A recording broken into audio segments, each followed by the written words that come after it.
and nothing changing around me. So I thought, I've joined, so I need to do something about it. So I thought, if I can't fit into the CLP as for Urmston and Trafford, because there's nobody there who looks like me, I thought, well, what about my local ward? What was that like? Because I come from a diverse area, it might look a bit more like me. And I found out that the local ward hadn't met for months and months and months. And a lot of people joined the Labour Party at the same time I did, because they felt, I suppose, like I did, that there was a leader that they thought they could get behind who was talking a socialist message, because I am a socialist. And for me, socialism encompasses all people. It doesn't matter what colour, what class, it's for everybody. And us all working together. So because quite a few of us joined at the same time, and there was quite a few from this area, when we pushed to get the first meeting going, which hadn't happened in months and months and months, and it was a strange meeting upstairs in St. John's. It wasn't accessible. Anyone who had a mobility issue wouldn't have been able to get upstairs. Anyone who had any hearing issues would have found it really difficult. And again, that felt a bit alien. And straight after that meeting, the then secretary decided to resign. I think all these, what he saw as carbonistas, was too much for him, so he resigned. Anyway, to cut a long story short, we got together, we sorted something out, and we became a group that started campaigning, leafleting, knocking on doors in this area of Clifford, because it's a strong Labour hold, and because it's a strong Labour hold, predominantly a mixture of diverse area, it was kind of neglected, because there was always that assumption that Black and Asian people and working class people will always vote for Labour. So they didn't do any work, they didn't do anything. So we started doing a few bits and pieces, and hey presto, I became the chair. Then a bit later on, I got more involved, went back to the CLP meetings, became the chair of that, and then stood in 2018 as a councillor for Hale Barnes, which I would have been gutted if I'd have won. There wasn't a chance in hell of winning in Hale Barnes, because it's a very affluent area. But I did it for the experience and to find out more about the process. And then in 2019, I stood for my ward of Clifford, where I live, because I've always wanted to be a councillor for the area that I know. I didn't want to be a councillor just for the sake of being a councillor. I didn't have any experience before joining the Labour Party of what a councillor did and how being involved in the Labour Party, you got to meet councillors and you got to meet the MP. And it showed me that it's a way of getting closer to power, of something that I just never thought was anywhere near us as people before, because growing up in a council estate in Cheetham Hill, because that's where I'm from, that's why I've got the North Manky accent, it was just alien. I grew up believing the highest achievement I probably would get would be to be a nursery nurse or a gangster's mole, because that was what I grew up in. People were either working in shops, working in nurseries, or juggling. So I didn't have very high expectations growing up, and I had no idea about councillors. So becoming a councillor opened my eyes to a lot of things.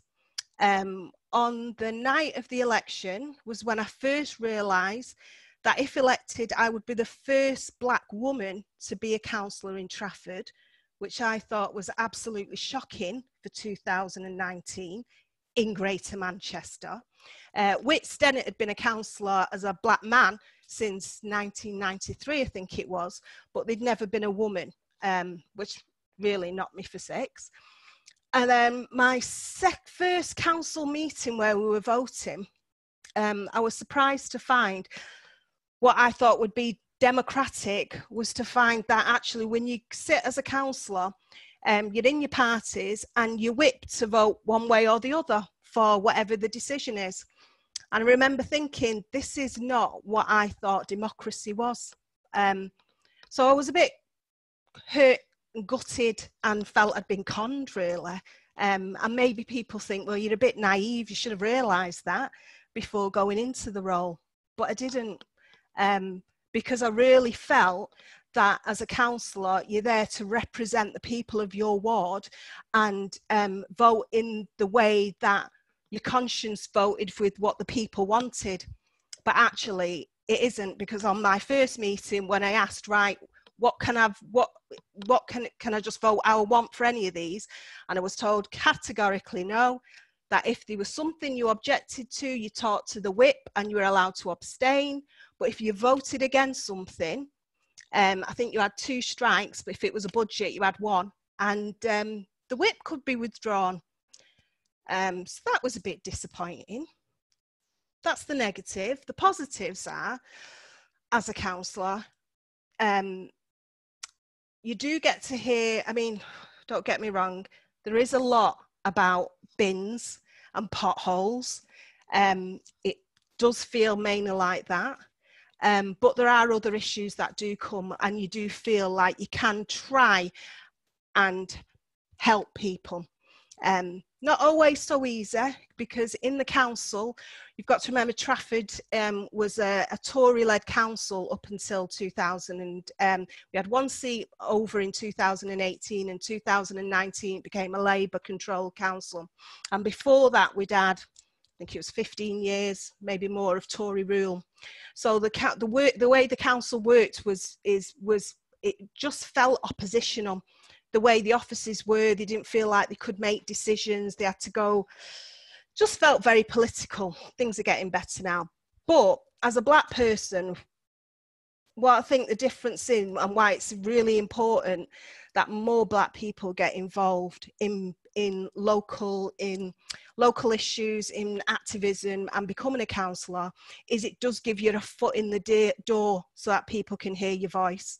And I can't tell you how many meetings I've been in the council where you're asking questions. And my day job is I'm a chief exec of a voluntary organisation that works with adults with learning disabilities and or mental health issues. And for me, some of the questions I'm asking are bread and butter, day-to-day stuff. Is this available in another language? You wouldn't think in this day and age that you'd have to say that at every single meeting you go to. Is this available in another language? Is this available in simpler language? Because we know that most people have got a reading age of about 11. That's why The Sun does so well. So if it's simpler, then it's more accessible to more people, and those who haven't necessarily got good literary skills or English as a second or third or fourth or fifth language, actually. So being there and asking from a perspective of a working class person, for example, the hubs, because of COVID and the lockdown, when we set up the hubs, the first questions what I was asking is, why isn't this a free number? If someone's got a mobile phone and they've got to ring a number that they pay for, if they've got no credit, they can't get through. Why can't we have a free number like Manchester have got? Unfortunately, the answer back was, citizens advice are doing it on my behalf and you have to phone in to access it. And it's those things that, as someone from my kind of background and working in the sort of job that I work in, it's those questions about how do people access stuff. All the libraries are shut down. How those people who haven't got a laptop and internet connection at home going to access being able to claim universal credit or whatever it is, get their name on the housing list, ask for help. So it feels like a little voice just speaking up and saying, have you thought about this? Have you thought about that? And it's not that just because I'm a Black person I have that. I think it's more so because of my working class background.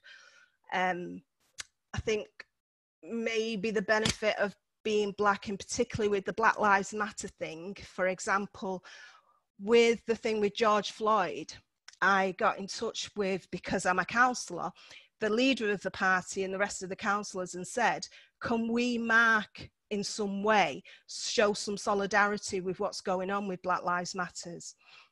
So they did light up the town hall in purple in solidarity.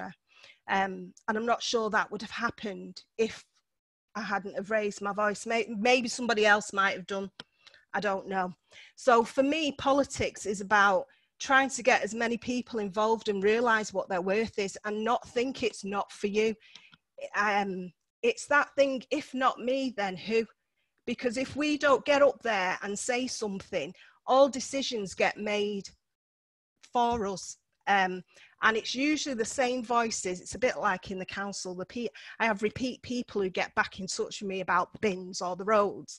They've got the time, they've got the energy. And in the past, councillors have tended to be white, over 50 white men, middle class, because they can afford to do it. They've got the time to do it. You do get I can never say that word. You do get a bit of money, a nation. You know what I mean? That's in the Trafford, apparently is one of the lowest in Greater Manchester, and it's approximately about £6,500 for an ordinary councillor. For me, it meant I've had to reduce my hours at work in order to do some of the roles. So it can mean you losing money to become a councillor. Because it costs you. You don't get any expenses on top of it. That's all your travel, everything that you have to do, whatever your role is.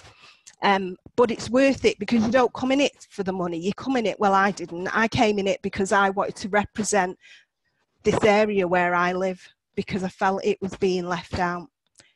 And what I talk about racism, I can't say I've had direct racism within the Labour Party, other than the usual stuff like I get as a chief exec, which is amazement and astonishment that I'm a chief exec or that I'm a councillor. So my first day of going to the council offices to get my ID badge, they didn't, even though I said I'd gone there as a councillor, I'd been told to go there at a specific time to get my ID badge so I could access the buildings. They didn't give me one for a councillor. So I couldn't get in the car parks or anything else because their assumption was I couldn't possibly be a councillor because I look and sound like this. So for me, it's all those little, microaggressions on a daily basis. For me, it's more about the Trafford Council it's not a very accessible building, bearing in mind that only a few years ago it was fully renovated. Anyone who's a wheelchair user, particularly an electric wheelchair user, would struggle to get around the town hall because of the doors and everything else. And it's bringing that kind of voice because it's using my experiences of working within the field of disability, my experience of being a working class person, my experience as being a black woman, that lends a sort of voice, I feel. And I feel like I'm rambling on now, so ask me questions because it's easier. Is that the sort of thing you wanted to hear? Yeah. Thanks, Akilah. I'm dead proud that you're the first black councillor in Trafford. I used to live in Old Trafford. You almost make me want to move back there because you're the councillor. So well done and thank you. Has anybody got any questions they'd like to ask Akilah? Here's your time. Gina, is that Jeannie Boyle? Hello, yes, I was just clapping. I was trying to press the thing to clap. That's all. Thank you, Akilah. Thank you, Akilah. Good to see you. And you. I forgot to mention that part of what I've been doing as well is being part of Stand Up to Racism, and on a Wednesday been going to St John's, not every Wednesday because I can't all of them, but to take the knee in solidarity with Black Lives Matter. I'm heartened by the fact that people are wanting to know more and asking questions. It feels like there's a change, and we might get some things like colonialism on the agenda in schools, on the curriculum. But I'm also a bit worried there's a bit of a backlash with all the stuff that people are getting negative about Black Lives Matter. And I just hope we're not where we've been in the past. There's a big noise and then it all dies down and nothing changes. And I'd hate for that to happen. It's too important for it to carry on the way it's been carrying on. It's too painful. Yeah, I do think that because there's been such a global reaction, I know for me, I've got like real fire in my belly and I want to run with it. I do think we're going to get a shift this time. That's just my gut feeling. Has anyone else got any questions? We can see a few hands up. Elizabeth Cameron? Yeah, hello. Hiya. Am I all right? Yeah, can hear you. How are you? Great, good. You have heartened my soul. You really, really have. But just to hear your honesty, that I felt like it was me talking, because exactly the same sort of experience, your initial entry into politics. I'm going to try and not keep it party specific, although for me I'm a Labour voter, so I'll declare that openly. And so for those reasons, a lot of what you were saying really sung to me. So I want to speak to you about two things. One is about the possibility, you touched on it a little bit, and you talked about the assumption for Black people to vote a certain way. And of course there's been all this, and I can say it to you because you are Labour, but there's been all this hoo-ha really about leaderships. Certainly we don't think the current government care very much about Black people, and so there's a possibility that we've got to a point where people that are Black don't just tick that box. So it's like, you know, how would you as a councillor think we can respond to that and try and get people more involved, because they only know what they see. And then the other one is that there's I think there's a responsibility really for councils to do some training on the back of this. And I know my sister Paula, who's in Blackpool, she's going to make sure that they do some training. So have you taken that on board? That's the question. I think there is some difficulty at the moment. I have to be honest, at the moment, I'm not having great faith in the leadership of the Labour Party at this moment, with the leaked report and some of the things that have come out. Doesn't make me feel like they've got my back. I do think that Labour in particular have took for granted the Black vote, the non-white vote, the working class vote, basically, for a long time. And I do think there is some backlash, although I do think we lost the last election mainly down to Brexit more than anything. Although they like to tell us it's because of the leadership and people didn't like him. But, you know, we've got Keir Starmer in now, and we don't seem to be in any better position. But that's enough said, alas. I get my leg slapped. But I do think we do have a responsibility, and it is one of the things that I feel is my role as a councillor, is to keep bringing things up with the council about other people's voices, and I do think training is essential. Yeah. The argument we've got at the moment is we're going to have austerity times 10 now, and that will always be an excuse for why we don't pay for training or for doing particular things. And I think it's the role of a councillor to keep shouting. You do feel like you're just nagging. You sort of feel like people's eyes rolling up to the ceiling when you yet again bring up, is it available in another language? Is this hitting the hard to reach people instead of the same people all the time you're consulting with? And I think... Well, is there an equalities agenda actually for councils? Is there one? They'd probably tell you there is. I haven't seen it. But the safest thing is to say I'm not really sure. I personally don't think so. Okay, thank you. Thank you. All right, I'll take that as your answer. I might get my legs slapped. I'll talk to you on a direct message later. Thank you very much. You are inspiring. You've re-encouraged me to try again. And I think we're just in difficult times. But I think on the back of what's happened, if we can roll out some sort of awareness, you know, just even if it's as basic as the unconscious bias sort of thing, I think there should be a responsibility for the whole of what our leadership to take this on board. And I suppose it takes individuals to make that happen. It's about an individual raising it and being strong enough to raise it, and why, and the sense of importance of it, because people have thought it's a passing phase. It's about, you know, some kind of publicity stunt on the back of one man. And you know, and I know that really it's just that it's opened up an opportunity to talk about all the issues that were always underneath there. The lack of development in jobs, the difficulties being recruited. I mean, I see just such terrible discrimination because I've worked on the trade union side, so I really do know what the workers are going through, and I can prove every word I'm saying.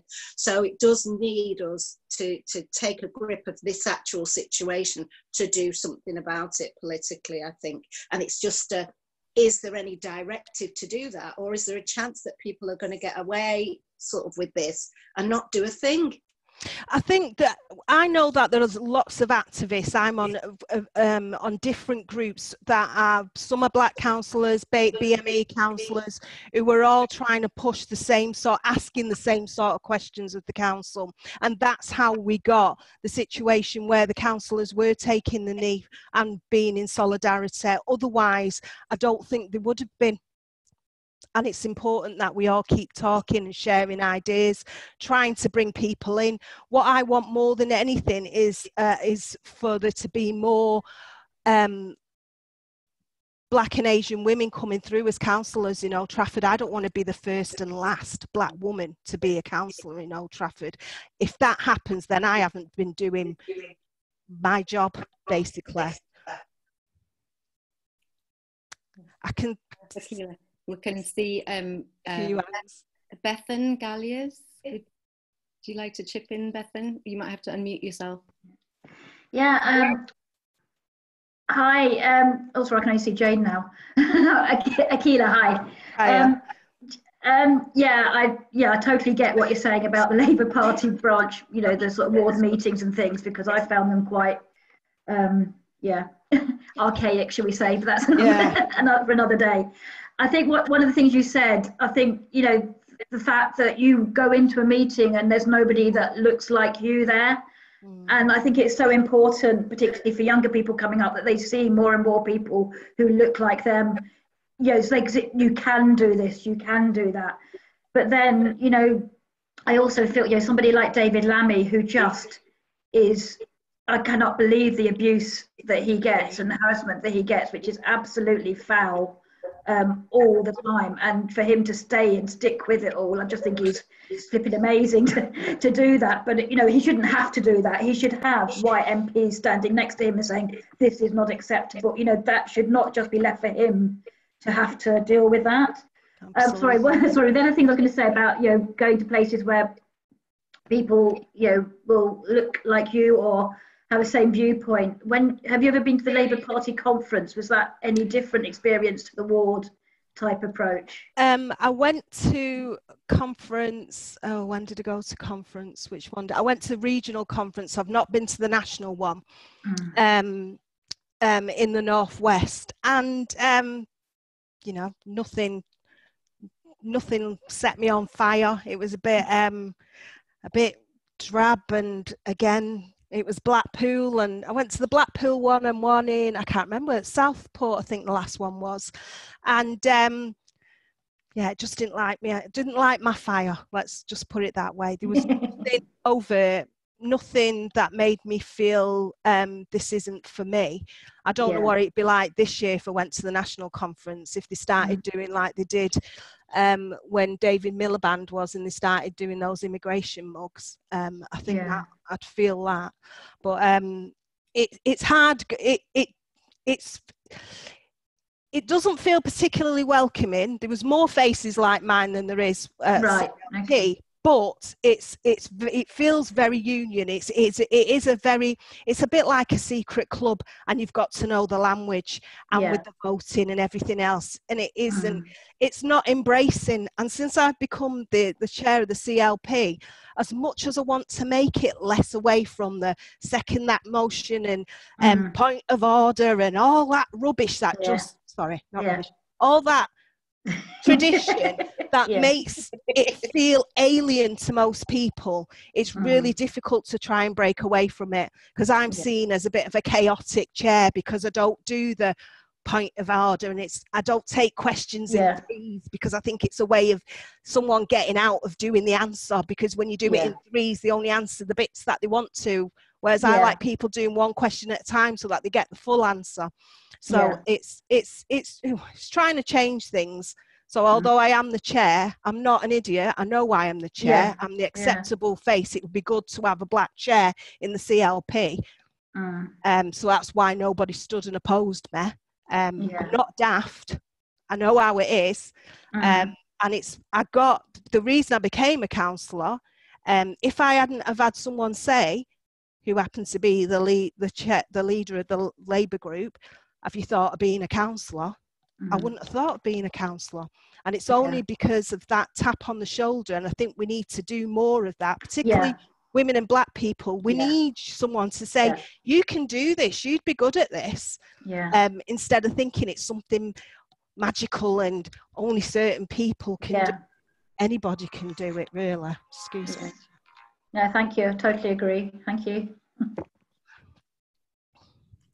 Thanks, Akilah. I think that pinpointing that people don't think that they can do it. Is there room for it involving schools, so that young people see what's a bit more what's possible and how they can engage with change in that way? I think there's been something at Stretford High School. There's one of the teachers there brings in people from different communities to come and talk to the young people, and they do mock elections there. And I think it's really important that we do talk to young people, because when I was at school, no counsellor ever came into our school and said, hey, you could do this. All you need to be able to do is sort of work with other people and be active by, whether it's knocking on doors, posting leaflets, talking to community groups, doing phone calls, folding envelopes, getting involved in some way, because the Labour Party is still very much, you've got to be seen to be doing all of that. Although I personally think there's lots of people who are already activists who are in community groups and already doing a lot of stuff with people in the community. That qualifies them to be able to join somewhere like the Labour Party or stand as an independent. But I do really think it's important. I went, being the sort of person that I am, I got in touch with Andy Burnham and said, can I shadow you for a day, because I want to know what you do. And part of that was going a project that was at the BBC, and they were talking about getting more young people to work within the BBC. And I said, well, it's difficult to get more young people to work in the BBC when all they can see is white, publicly educated people in the BBC, because I know there's kids in Old Trafford who wouldn't dream of going to Media City. Because it feels alien and they feel like they don't belong there. So why would they go there and see if they could get a job? So you need people to go into the areas where they live who look and sound a bit more like them. So that they can think and see, oh, they did it, I can do it. Because that's one of the difficult things, and I suppose that's me in my working class council background, is that it's when you're working class, and it doesn't matter if somebody's black, if they've got a posh voice, they're posh, and they're not you. So they've been to public school or they've been to Oxford. That maybe not be your experience as a working class person. So why would you think, just because they've got the same colour of skin as you, that you could follow that same path? So I just think it's really important for schools that people from all different backgrounds need to go into the schools and talk to the young people about the different experiences. And it isn't all easy. I mean, I'm a chief exec. I'm in health and social care. It's a profession when I was at school I didn't think I would go into, because it was seen as woman's work, and I was a bit of a rebel. I wanted to be a civil engineer or a mechanic, because that's what girls don't do, that stuff, because I was that kind of a kid. I ended up in health and social care because I started off by doing voluntary work and working with people, kids who had a disability, because I thought kids are kids. I was very conscious I didn't want to be patronising and upset anyone. And I thought, well, if I work with kids, it doesn't matter if they've got a disability or not, because kids are kids. And what it made me realise is people are people, and it doesn't really matter. People might need a bit more support or a different way of communicating or whatever it is, but people are people. And that's how I came into being a chief exec, and then going to university as a mature student. But there's different things, you know, you do have those struggles. You know, remembering I was a manager of a respite unit, and it was just me and the cleaner in the building. And although the cleaner had a mop in her hand, someone came to the door and said, can I speak to the manager? And I said, I'm the manager. And they didn't look at me. They spoke to the cleaner because that's what looked more what they thought a manager would look like, because they didn't have black skin. And it's all those little things that growing up that all kids need to, well, most kids are aware of. I mean, although saying that, my kids feel a bit naive to it sometimes. I think I'm looking for things all the time. And it's hard to put those experiences into words, really, because they happen on a daily basis. Just the little things, people not putting them, well, it's not the same at the moment with COVID, but that thing of people not putting their money in your hand when you've watched them at the till do it to everybody in front of you, but then when it's you, they put it on the counter, or they don't say hello, or whatever it is. It's all those little bits and pieces. And the stuff that is happening, I mean, the thing with George Floyd, what gets me is it's almost like society doesn't believe it really happens. They're only believing it because they saw it on video. I couldn't watch that video. I knew from seeing the first photograph I couldn't watch that video. And people know this stuff has been going on. They can't not know it's been going on just because it doesn't happen to them. He's not the first person to be killed by police. And it isn't just America. It's always been here. It's just different. It's more subtle. You don't get shot, but that's only because we don't have guns. People are being tasered instead, or locked up, or being just harassed. That feeling as a kid when coppers come up, what you doing here? What you effing doing here, I should say, because you sat outside a library. It's like, I'm with my mates sat outside a library, I'm not doing anything. But the assumption is you're doing something because of what? I mean, I grew up in Cheetham Mill and Newton Heath, and Newton Heath was a predominantly white area. There was 3 non-white families in the whole of Newton Heath. And I was one black kid amongst white kids, and it's me the police came to ask, what are we doing? And it's that kind of stuff that upsets people. Sorry, I'm ranting. I'll shut up. Sorry. There are some more questions. Nuruddin, can you unmute yourself and ask your question? Hi, thank you, Akilah. Thank you, you're our inspiration. Thank you for coming. So this is the first one that I've been to. I only found out, so a friend of mine passed this group, this event happening. But thank you, and we thank you for the work that you do. I wanted to ask, how did you feel? So 2 questions. First question is, how did you feel when you heard the leader of the Labour Party referring to the Black Lives Matter movement as a moment? And my second question is, who politically inspired you to get involved? I'm sorry, I'm going to be cheeky. It's going to be my third question. Are you in contact? And if you are, can you please pass on to our solidarity with Don Butler and Diane Abbott, because we know that they're the threats, the daily threats that they get. And obviously, recently, Don Butler had to close her office to just the safety of herself and the safety of her staff as well. And obviously, we already know Diane Abbott is the most, she gets the most hate than any MP in the history of the UK. So if you ever are in contact, please send them our solidarity. Thank you. Thank you, Nuruddin. First question, absolutely gutted and not that surprised, unfortunately. Although I know it's probably a mistake, but come out, apologise straight away. But he's not been doing anything particularly well. He did him and see, this is where I got in trouble. They did do a nice photograph, him and Angela Rayner taking the knee before all that in solidarity, but it doesn't feel sincere to me. So when he made that, I just felt gutted. Question number one. Question number two.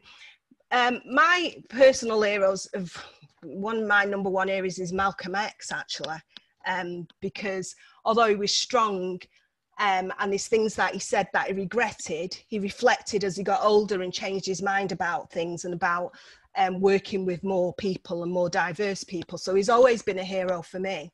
But Diane Abbott, Dawn Butler, I would have loved her to become the leader of the party, even though I know she was only standing as deputy and didn't get that either. I'm not in regular contact, but I know how to get in contact with them. I couldn't put up with the stuff that they do. I mean, my Facebook page, I don't do Twitter, to be honest, because people are more vicious on Twitter. And I don't get into arguments on Facebook. So I don't get any of the stuff that they get. And I think they're amazing.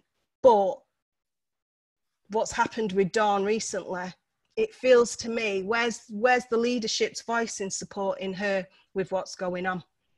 When you think a few years ago when they were saying somebody else who was supposed to have had the win, I can't think who they were now, window smashed, and it was all over the news, who was a Labour member, I think it was one of the Eagles, I can't remember who it was now, someone who was against Jeremy Corbyn anyway, so that's why they got lots of support. But with this, with Dawn, with what's happening, having to shut her office, the Labour Party should be really loud and supporting her, and it should be everywhere and all over the news and everywhere. And unfortunately, I'm not seeing that support. And I could say, is that because she's a black woman, or is it because she's more left and socialist on the party and they don't want to be seen to be reinforcing that? I don't know, really. I get in trouble. It's both of them. When you're a black woman and then you're also, you don't align with the establishment, the politics of the establishment of this country, then you get silenced and get locked out. I just to say, I'm one of the facilitators for the Black Lives Matter in Manchester. I was one of the people that was kind of helping the young people to share their stories. And I grew up in Moss Side. So I came here when I was 9 years old in 1990, and I've lived in Moss Side, for, you know, I live in Hume now, but for 30 years. And I almost feel like it's really sad because I'm an anti-fascist activist and an anti-racist activist on the street and facing the people down on the street, but not realizing that how racism affects us all through different ways. And only in this country in a subtler way, because we're told not to have the chip on our shoulder. We're told not to be the angry black person, and we're told a lot, even in professional life, and how those things are affecting young people, and that the younger generation give me hope because they're not going to accept it as much as my generation did.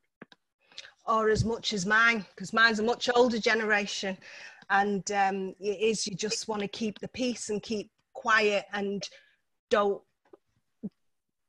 out the, I don't know, your dirty washing in public. We've got to hold it down, is what I was always taught. And I think we've had too much of that. You know, we're just coming into our bringing the plane into land, but we have 3 eager questions to go. So can I quickly take this to Rita and then to Wyatt and Sherry. We'll end with Sherry's question. Rita? Hi, Akilah. Some people have already asked a couple of questions I was going to ask, but firstly, I just wanted to acknowledge you and celebrate the fact that you are the first Black woman in Trafford as a councillor. It's amazing, and applaud you, really. I know that with Keir Starmer, I was just gobsmacked, and especially as a human rights lawyer, I just didn't expect his response. But he did say something, I understand, about doing some kind of a training, that he was open to doing some anti-racist training or something to that effect. And I just wanted to check, is that so? I'd like to know, because I was shocked. I also thought, this was rather than a question, one of the things that sort of was coming to me as you were speaking about young people and encouraging, to get role models for them. Sometimes there's an organization called Debate Mate. I don't know if you've heard of them.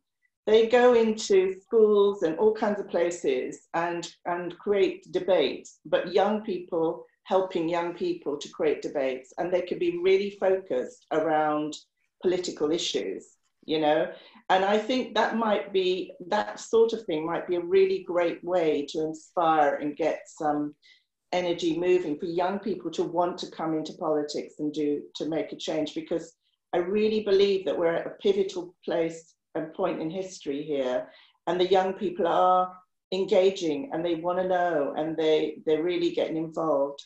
And one other thing regarding training, when you mentioned training, that because of COVID and everything, the budgets are going to be really low. I was just thinking that there are a lot of people offering anti-racist training right now, which they're not charging for. There's a lot of stuff online that you can get right now. So I just think that might be a possibility to explore that. So there's not that excuse to say that we can't get training. Anyway, yeah. Yes, Starmer, it was about unconscious bias was the training he's meant to go on. I don't know if he's done anything about it. I've not seen anything on offer in the Labour Party, but that's not to say there's not going to be something coming up soon for more Labour members. But his own personal experience, I don't know. Training, I will keep pushing. I'll look for more and more stuff, but I know that, we've not had it's difficult having meetings when you're having Zoom meetings for the council. We've got one tomorrow night. And I'll keep bringing it up. And if they do keep bringing it up, although I hate, because I think we've got some really good and experienced trainers, and they should be paid for the work that they do. And so often, so many people are doing it for free because they want to get the message out there, and it needs to be recognised and valued. So I'll keep pushing. We'll see what comes back. But did I miss anything then? Sorry, I'm not. Just about young people and Nope, absolutely. Debate sort of organisations that I think it's just a bit more interesting for young people. I'm going to look them up because I'm a school governor as well. So and get them in, because I do think it does make things more interesting, rather than when you've got other people coming in and talking with passion about what they believe in and debating an issue. But people are really focused around anti-racism. So Debate Mate is a really good one. You might want to look them up. Yep, I will do. Thank you, Rita. Okay. Thank you. Warren, as our timekeeper, do we have time for another question? Let's ask Fayette and then I'll ask the last one. Yes, go on. Fayette, are you? Hi Jane. Hi Akilah. Hiya. It's a privilege to listen to you. Yeah, it's amazing. The whole series has been amazing, and today's no different. I was just interested in something you mentioned earlier about particular teachers bringing people into the education system to speak about things, and I think that's a really disappointing way to have to do it. What I remember about my school years, and a few years ago, shall we say, is during primary school and secondary school, I don't remember ever being taught anything about how the British political system works, what the difference is between the House of Lords and the House of Commons. All of that I've had to learn. Technically, we're actually still a feudal system with an image of democracy on the top given through the House of Commons. And then, and as you were talking about, the vote isn't really as simple as you say. There's lots of complicated things going on behind. But I also remember that I never did a subject called history. at the time I was in school, they lumped geography and history together, and it was called humanities. And the only bit of British history we ever studied was strip farming in the medieval times. Now tell me how anybody, white, black, brown, is going to know about I mean, we are, as Britain, as the colonial history, we are the center of that. Partly the cause of it in America at the end of the day, what's going on in America, we are the cause of it. It came through Britain. What's interesting to me is, why are we still at this point relying on teachers who have educated themselves to hopefully try to educate the kids in their classes on top of having to fulfill their curriculum duties? Why is this not at a political level being pushed in schools, that we must teach our children how on the most basic level, how our democracy works, and on the most basic level, the history of our country? All anybody knows is that the British Empire was great, and that's what they're defending. They don't know what went on. Interestingly, I think the statues being pulled down has kind of opened up a door, and people are so surprised about the history. And it's not just about what they did in Africa, it's also about what they did in Ireland, it's also about, but none of this is actually taught, and it's not part of the curriculum. And it's not fair to kind of say, as an educator, to tell teachers they have to do it. It ought to be at a political level being pushed to be put onto the curriculum. And I'm not talking about doing Black History Month. I'm not talking about doing a token thing. This is our history, and it's led, we are, my father is Creole, he's from Seychelles, and my mother is British. And I feel I am, in myself, the ultimate result of the British Empire. I am the embodiment of the British Empire, both sides, as a descendant of slaves, as a descendant of white people. And until today, I see that difference on my Facebook feed. I see my white family have no clue what's going on and what went on. And they come from an Irish history. And with the BLM, I started talking to them about the Irish history so they could just wake up and understand that they're defending a history that they have no knowledge about. And then you've got the other side. And by kind of the dismissal of the Black Lives Matter as if somehow we're not British, that, you know, when we say Churchill was racist, he was racist. Okay, it doesn't mean I deny that he was an amazing war strategist. He was an excellent war strategist. He won us the Second World War. But it's my history too. Whether I'm Black, whether I'm white, and I deserve to be taught it in school. And it needs to be at a high level. And I would hope that the BLM movement just doesn't come. I'm a bit sad when you say the culmination of your voice was lighting the town hall in purple.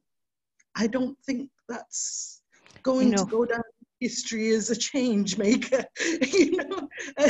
I totally agree with you. I totally agree with everything you're saying, and I do think that history needs to be taught in the whole. I'm not a big, Black History Month in my school, I think we were lucky in that we did have I can remember it distinctly, a Black woman coming in to tell us about some of our Black history that we knew nothing about, because all I got taught in school was that paragraph about Wilberforce, how we got rid of slavery that was it, that one paragraph, and that was all we got taught in history. So when she come, you didn't even get that. Well, that was the subject of history, and she came and told me about Black inventors, about I just remember my mind being blown. And then it was as an adult, I went into some adult education classes about Black history, about Africa, and learnt that Egypt is in Africa, which totally did my head in, because I'd always looked at the map of Africa, and because I'd always been told Egypt was in the Middle East, I thought it wasn't in Africa. which is just crazy.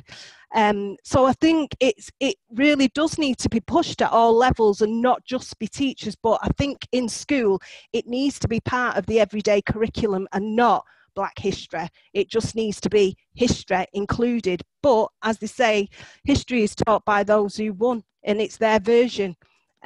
So we don't get to hear about Cecil Rhodes and what he did.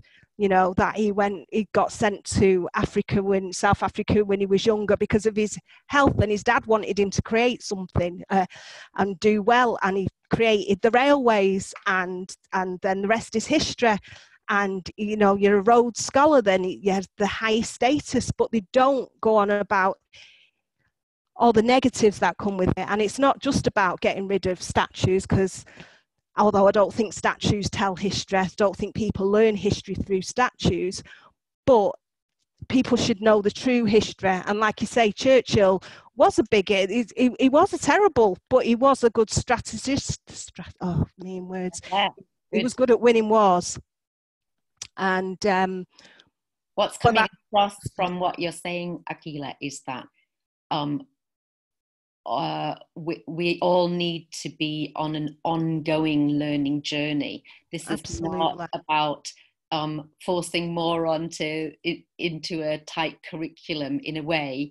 It's about all of us being on a conscious learning journey. And that's what we're trying to do through this series, to try and help more people to become more curious and to take that on themselves, to read and seek out new voices. And always, when you recommend people, as you were recommended to us, then we get to hear you, you know, because many of us hadn't met you before, and we are so glad to have met you today.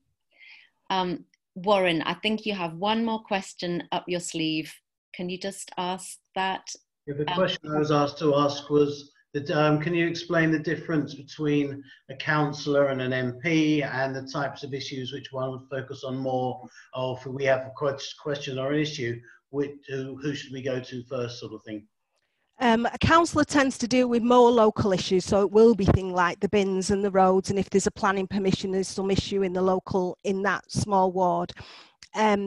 Bigger issues like immigration and stuff like that, you can come through a council, but it usually ends up with an MP because they have access to bigger departments, because I only really have access to the local council, not Parliament. So as a rule, if in doubt, get in touch with your councillor and they can point you in the right direction. Neatly put. Warren, could you give us directions towards next week so that we know what we're coming back to next week? Firstly, I'd just like to add my thanks, Akilah, because I think you've very easily, yes, I can see sort of other things there. Lots of enthusiasm. You've hyped us up quite nicely there, I think. And there are lots of issues in there, lots of issues from the questions raised as well. Education was raised last week, and we will be coming back to education alongside parenting in 3 weeks' time, I think. Next week, some people have said in feedback that we thought might be a bit more on faith communities and our aspects. I think all of this is running through faith communities and us as people of faith, and what we can do in our contribution in terms of the criminal justice aspects and police, in terms of young people last week, in terms of politics this week, because I actually think all of us have an element. I'm actually teaching a class next week on sort of religion and politics, and I actually think that religion has an important role, if you like, as a moral conscience for politicians as well, and that sort of thing. So, but next week we are focusing on faith communities. We'll be welcoming Beatrice Smith, who hopefully will be looking at Black leadership in white faith organisations, and finding ways to help white people to do the work looking at Black Lives Matter and engaging with the topic fully, and positive ways of challenging. And I think there are all sorts of different aspects around that.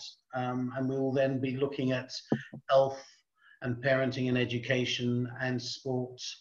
And I have a hunch that at the end of 7 weeks, we'll have still only really just begun to start on this work. I'm very moved by the way people have responded with this. Some of the feedback has been dynamic. Some of the feedback has been very good and questioning and making us think and pointing in the right direction.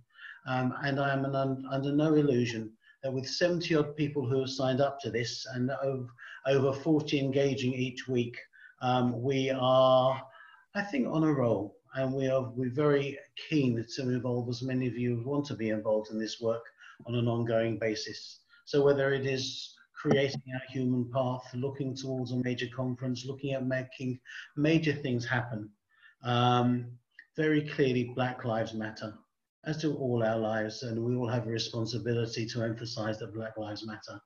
So I apologize that we're 9 minutes over time.